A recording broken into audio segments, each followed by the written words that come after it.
Qu'est-ce qui vous fait le plus fumer? On a évoqué le fait que l'addition arrive trop tardivement, le fait qu'on vous repère pas assez vite pour venir vous servir. C'est quoi qui vous est revenu le plus Honnêtement, c'est un peu ça. Ouais. C'est-à-dire que, il y a un espace-temps pendant lequel on s'accorde du bon temps. Il est plus court entre midi et 2 heures que le soir. Mais je pense que l'attention minimum de voir qu'un client s'assied et qu'il y a un rythme quand même entre la période où on lui demande s'il veut boire quelque chose et lui présenter la carte, passer la commande, ça c'est des choses importantes. Voilà.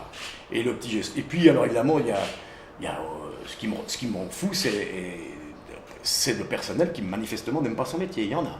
Pas mal, ouais. Voilà. Il y en a malheureusement trop. Il y a aussi des gens absolument adorables qui font que parfois on se déplace rien que pour eux, même si l'assiette est moyenne.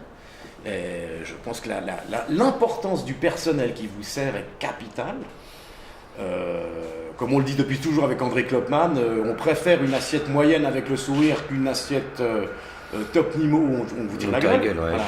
Ça, c'est un de nos critères de base. Mais ça, c'est vrai que c'est ce qui m'enfume, c'est ça. C'est l'accueil, le mauvais accueil, quoi. Juste avant de commencer l'émission, on a fait le tour du propriétaire, la potagère, donc avec des produits frais.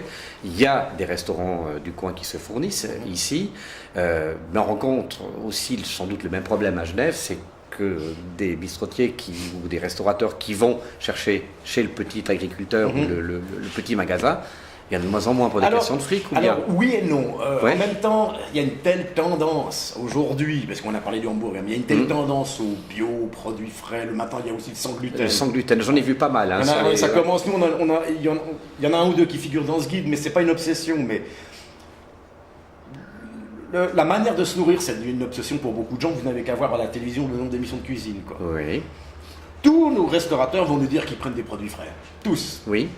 Mais c'est des monteurs ou... Non, pas forcément. Je pense qu'ils vont prendre des produits de saison. Voilà. Il y a les produits frais, il y a les produits de saison.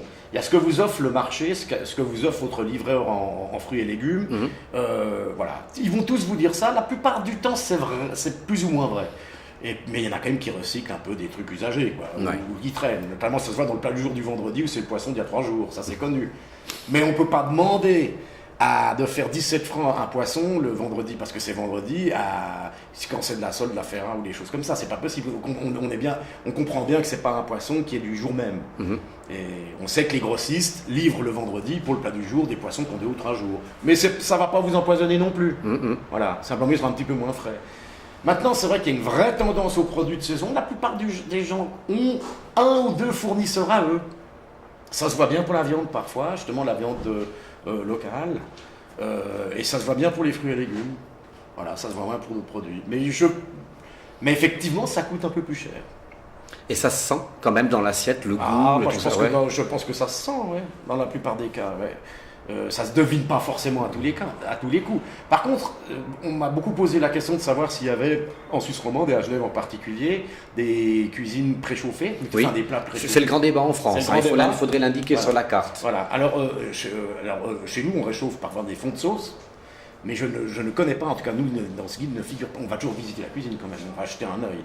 Et je n'ai que très très rarement vu des fours à micro-ondes ou des choses à réchauffement. Et là, par contre, le client s'en rend compte assez vite. Lorsque vous avez un plat réchauffé, c'est-à-dire pré-cuisiné réchauffé, vous allez distinguer assez rapidement des différences de température entre les produits. Voilà. Certains sont trop chauds, d'autres pas assez.